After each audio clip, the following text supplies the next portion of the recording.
അതിന്റെ ഒരു വോയിസ് ഇറങ്ങിയിട്ടുണ്ടായിരുന്നല്ലോ. ഞാൻ ആ വോയിസും കാര്യങ്ങളൊന്നും വെച്ചിട്ടൊന്നും സംസാരിക്കുകയൊന്നും ചെയ്തിട്ടില്ലായിരുന്നു. ഞാൻ ഇവിടെ പറയാൻ പോകുന്ന ഒരു കാര്യം എന്താണെന്ന് വെച്ചാൽ, നമ്മുടെ മാസ്റ്റർ മൈൻഡ് മനു എന്ന് പറഞ്ഞ ഒരു യൂട്യൂബർ ഒരു കാര്യം പുറത്തു വിട്ടിട്ടുണ്ടായിരുന്നു. ആ അച്ചായന്റെ AI കുറിച്ചിട്ടുള്ള കാര്യം. ഞാൻ അതൊന്ന് ജസ്റ്റ് ഒന്ന് ഭീഷണി കാശ് ചോദിക്കൽ കാണും എന്നെ ജീവിക്കാൻ സമ്മതിക്കുകയാണെങ്കിൽ ഞാൻ ഈ ചാരിറ്റി നിർത്തുവാണ്. ഈ അച്ചായൻ പറഞ്ഞ ഡയലോഗ് നമ്മൾ വിചാരിച്ചു കഴിഞ്ഞാൽ ഒരു സ്ത്രീയെ കൊണ്ട് പറയിക്കാൻ പറ്റുമോ? ആർട്ടിഫിഷ്യൽ ഇന്റലിജൻസ് വെച്ചിട്ട്, ശരിക്കും ഡബല്ല AI വെച്ചിട്ട് ഞാൻ ആ സാധനം ഒന്ന് ചെയ്ത് നോക്കി, സംഭവം സക്സസ് ആവും. അച്ചായൻ പറഞ്ഞ സെയിം ഡയലോഗ് ഒരു പെണ്ണ് പറയുന്നത് എന്നെ എത്തിച്ചേരാം. ഇനിയും കോടിയോ ഞാൻ മുടക്കാൻ തയ്യാറാണ്. പക്ഷേ എന്നെ സൈബർ അറ്റാക്കും ഭീഷണിയും കാശ് ചോദിക്കലും കാരണം എന്നെ ജീവിക്കാൻ സമ്മതിക്കുകയല്ലെങ്കിൽ ഞാൻ ഈ ചാരിറ്റി നിർത്തും. ഇത് ഡബിംഗ് ഒന്നുമില്ല, ശരിക്കും ഒരു പെണ്ണ് ചെയ്താണ്.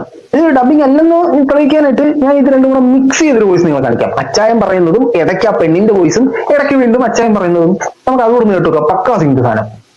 കുട്ടികൾ മുടക്കിയ ആളാണ്. ഇനിയും കോടിയോ ഞാൻ മുടക്കാൻ തയ്യാറാണ്.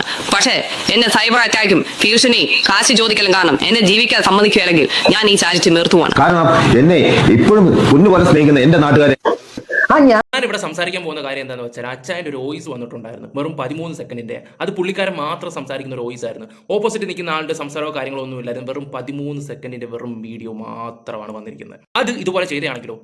കാരണം എന്താണെന്ന് വെച്ചാൽ, കുറെ ആൾക്കാർ അവർ സ്ഥാപനം കൂട്ടിക്കുമെന്നും പറഞ്ഞിട്ട് ഒരു 8-9 മാസം മുമ്പ് അവിടെ വെല്ലുവിളിയും കാര്യങ്ങളൊക്കെ നടന്നിട്ടുണ്ടായിരുന്നു. അവിടുത്തെ നാട്ടുകാർ പറഞ്ഞിട്ടുള്ള കുറച്ച് കാര്യങ്ങളൊക്കെയാണ്. പിന്നെ അതുപോലെ തന്നെ ചില ആൾക്കാർ വന്നിട്ട് രാത്രി ചെന്നിട്ട് അവിടുത്തെ സ്ഥാപനത്തിലെ പോസ്റ്ററും കാര്യങ്ങളും എല്ലാം വലിച്ചു കീറും പ്രശ്നങ്ങളൊക്കെ ഉണ്ടാവുകയും ചെയ്തായിരുന്നു. അന്ന് മുതലേ നാല് ബിസിനസ് സ്ഥാപനത്തിലെ ആൾക്കാർ അദ്ദേഹത്തിന്റെ സ്ഥാപനം നശിപ്പിക്കാൻ വേണ്ടി ഇറങ്ങി തിരിച്ചിരിക്കുന്ന കുറേ കാര്യങ്ങൾ നമുക്ക് അറിയാൻ കഴിഞ്ഞിട്ടുണ്ടായിരുന്നു. അത് ഇതും കൂടെയൊക്കെ വെച്ച് കണക്ട് ചെയ്ത് നോക്കുമ്പോൾ ഇപ്പോൾ ഈ പറയുന്ന ഒരു വീടിന്റെ വിഷയം വന്നപ്പോൾ ഈ പറയുന്ന വോയിസും കാര്യങ്ങളും ഒക്കെ ആയിട്ട് ഓരോ വ്യക്തികൾ വരുമ്പോൾ നിങ്ങളൊന്ന് ആലോചിച്ച് നോക്കിയേ, ഇത് ഒരു ട്രാപ്പല്ലേ?